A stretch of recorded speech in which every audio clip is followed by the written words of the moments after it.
Aries, message for you. Ngayon na, okay. November 27, Aries, this is for you. Tingnan natin ang inyong message today, guys.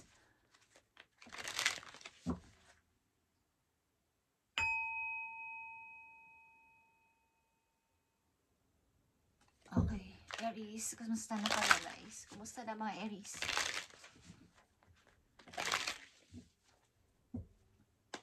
Para to sa'yo, Aries, November 27, 2025. Mahalagang message ito po you. At nandito ang Four of Wands. Nag-iisip-isip kung kahit mag-isa ka is meron kang magagawa pa o meron kang may i-build something, build.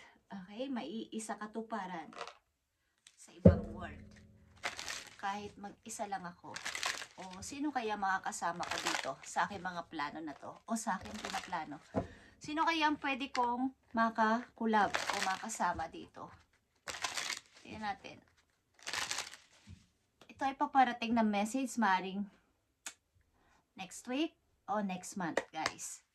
Okay? Titingnan natin ito mamaya, guys.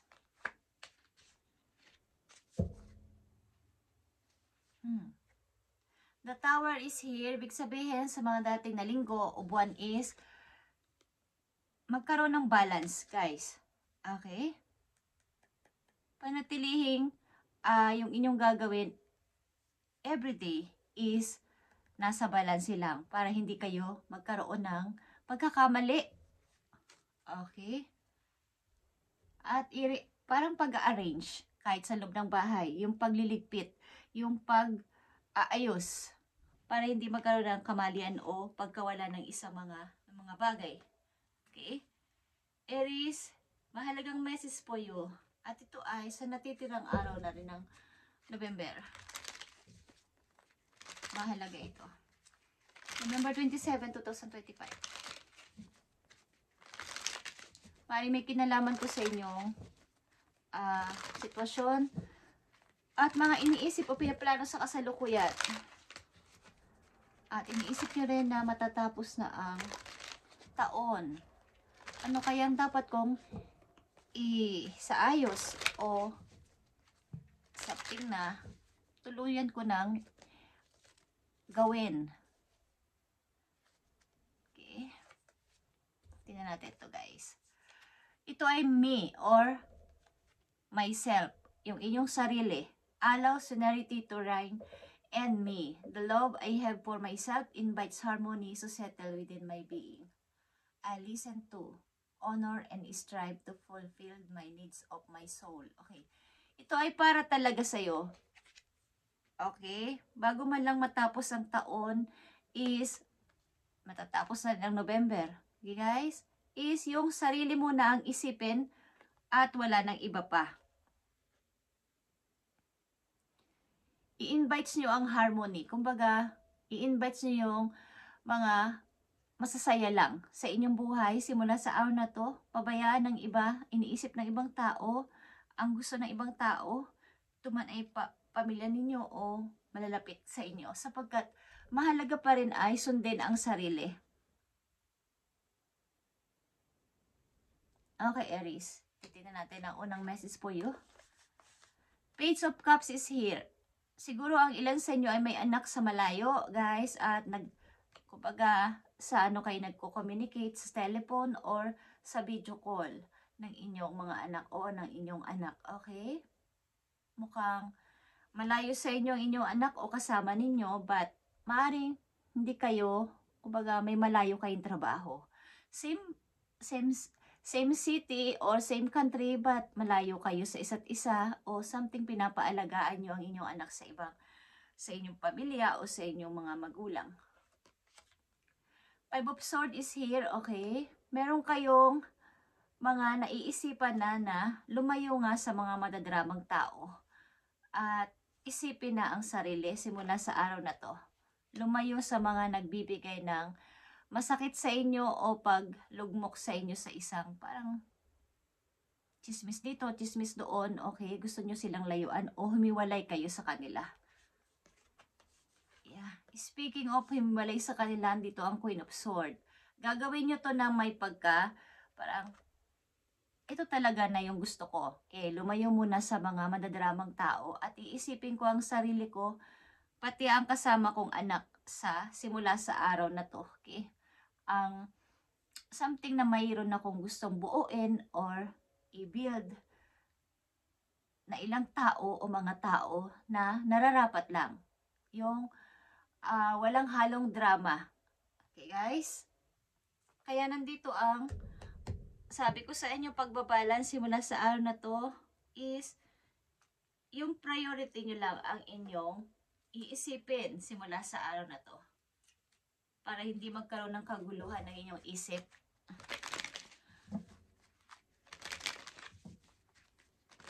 Mukhang maraming nasayang na panahon sa inyo. Simula ng, kumbaga, pinapakitunguhan nyo ang maraming tao ng kahit ano ang kanilang mga iniisip o sinasabi, hindi kayo kumbaga sumasang-ayon lang kayo kahit alam nyo mali. Pero this time is kailangan nyo sundin na inyong sarili at sundin kung nasan ang tama. Kahit na may masaktan na is gusto nyo muna silang layuan. Tingnan natin ang inyong finances and career. November 27, 2025 at sa natitirang araw na rin ng November. Sa mga Aries, Peacemaker. Okay.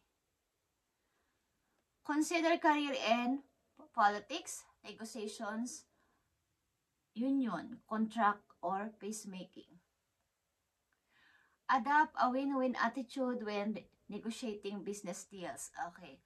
Ilan sa inyo ay madaling makipag-deal sa ibang tao sa pamamagitan ng inyong pagsasalita. Ito ang gamitin nyo para lalo pang tumaas o magkaroon ng pag-i-improve ang inyong money o ang inyong finances.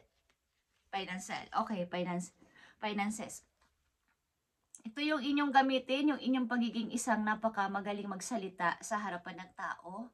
At maaring kayo ay may kinalaman sa pakikipag-negotiation. Okay? O yung mga union, ilan sa inyo ay sumasali sa mga ganon. At you being or may apply diplomacy and fact in the difficult situation. Okay. Kapag alam ninyong nasa tama kayo is hindi nyo pinababayaan na kayo ay magapi o matalo ng inyong kaharap. Lalo na kapag mga grupo-grupo. Okay? Lalo na may kinalaman sa inyong trabaho o sa inyong kaligtasan. Hindi kayo papayag na kayo ay kanilang ganun-ganunin na lang. Alam ninyo na tama kayo, kaya doon kayo papanik sa tama. Okay? Sa mga Aries nandito sa reading. At madali kayong makapag-pa-oo ng tao. Lalo na pag may kinalaman sa business or sa yung may i-close deal kayo. Madali kayong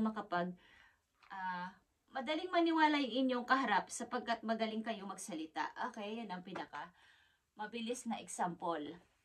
Aries. Kapani-paniwala kayong kumbaga malinaw ang inyong pagbibigay ng mga details. Okay. So, naghahanap maybe kayo ng tao mga kasama nyo kung kayo ay merong i-build na isang negosyo. Okay, Aries. Naghahanap kayong partner. Parang partnership. At wala kayong takot na hihiwalay sa mga tao na to. Ano man ang sabihin nila sa inyo. Tingnan natin ang inyong message pa mahalaga. Sa pagkatapos sa November, at ito ay November 27, na message po yung Aries, na mahalaga ito. At this time, sa mga Aries nandito, isipin nyo yung sarili at piliin ang happiness, ang kaligayahan lang. Okay, at i-invite nyo to sa inyong sarili. Okay, Aries, this is for you, ang mahalagang message for you. I need 2 messages dito na mahalaga ngayong pagtatapos ng November para sa'yo. Sa mga Aries. Nakita nyo ba ang 9 of Ariel is 9 of Pentacles, guys? Your dreams are fulfilled. Hard work leads to great success. A love for beautiful things in life. Okay. Mayroon ditong puting kabayo and rainbow. Okay, guys. At mahilig talaga kayo sa, kumbaga, yung, gusto nyo lang yung peace ang paligid. Okay. May paparating o maganda ang takbo ng inyong money sa mga Aries. At alam ninyo ng inyong pangarap ay, kumbaga, natutupad o matutupad na. Alam ninyo na yung pinagtrabahuan nyo ay inyong kumbaga mayroon kayong nakukuha o nare-receive sa kasalukuyan, ito ay inyong deserve na matanggap sapagkat kayo ay sobra yung pagtatrabaho. Okay? At isa pang message for you, Aries. Okay, Aries, 7 of Michael is here. Ito ay 7 of Sword. Nakita nyo ba tong daan na to? Dalawang daan ito, dalawang pinamimilian ninyong daan, daadaanan o pupuntahan. Saan ba dito? Alin ba dito? Okay, ano ba at alin dito ang pipiliin kong landasin? There is a better course of action available to you, Aries. Working alone may not be the best answer. Review all the details. Okay. Hindi sa panahon ngayon o sa inyong mga binabalak o pinaplano is hindi madali ang walang kasama sa inyong mga plano, guys. Katulad ng sinabi ko, kayo ay nag-iisip o may plano, but gusto nyo ay meron kayong kakulab sana or makakasama dito. Sapagkat hindi madali ang mag-isa na gawin ito. Okay?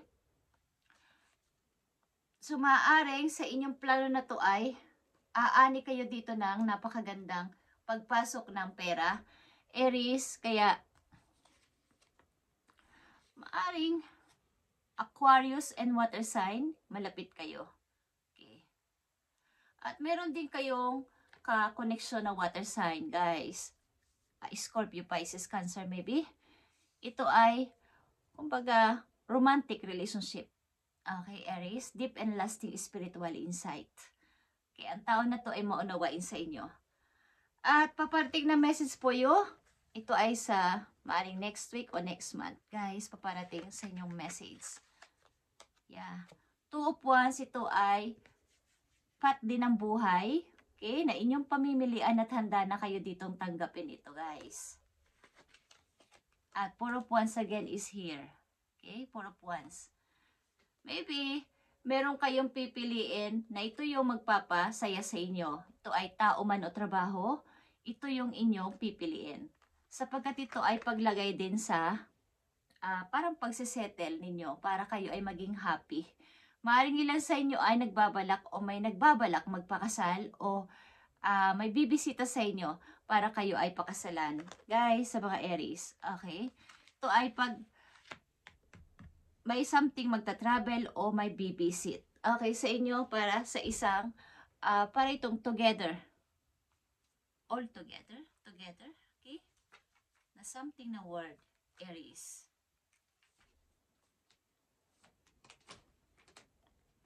Message pa po yun. Titignan natin ang last message po yun sa pagtatapos ng November 27. Guys. Okay. Mukhang kahit mag-isa naman kayo ay okay kayo sapagkat mas maganda nang mag-isa kaysa maraming madadramong tao sa paligid kayong namimit at wala namang kwenta. Okay? Mukhang kayo ay pumapanig palagi sa totoo kahit na may magalit pa sa inyo. At dito ay handa niyong tanggapin o i-accept any challenges or mga opportunity na papatay sa inyo. Maaring meron dito nagbabalak na magkita o magsama, guys. Alin man dito.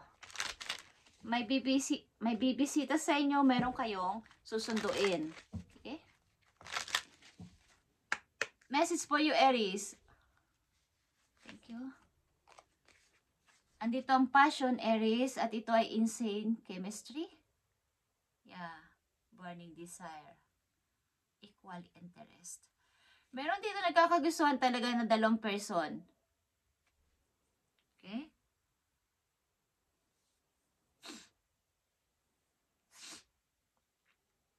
Sa una is parang laro-laro lang. Pero nagkakaroon na talaga ng kumbaga paglalim ng pag-ibig o ng relasyon. Guys, meron ditong nagkakagustuhan na dalawang person. At meron ding sa inyo na kakahiwalay pa lang at sobra yung pagkalungkot. Something na separation is nangyari sa ibang Aries dito. At namimiss nyo ang tao na to na umalis sa inyo. Namimiss nyo ang tao na to na umalis sa inyong buhay, guys. Tingnan natin tong passion na to, guys. Sa mga Aries, nabibigyan ng message today, kayo ay nakakaisip na something na piliin naman ang sarili this time at i-invites nyo ang happiness. Ang ilang Aries na nandito sa reading nga may anak pa kayo na maliit. Okay. Mukhang sa message lang kayo kakausap. Almost. Passion is here para sa mga Aries.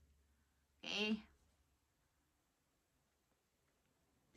Ang ilan sa inyo talaga ay may nagtapos na relasyon. At ito ay something, guys, na ang pag-ibig na to talaga ay nagsimula din naman sa parang yung biglaan.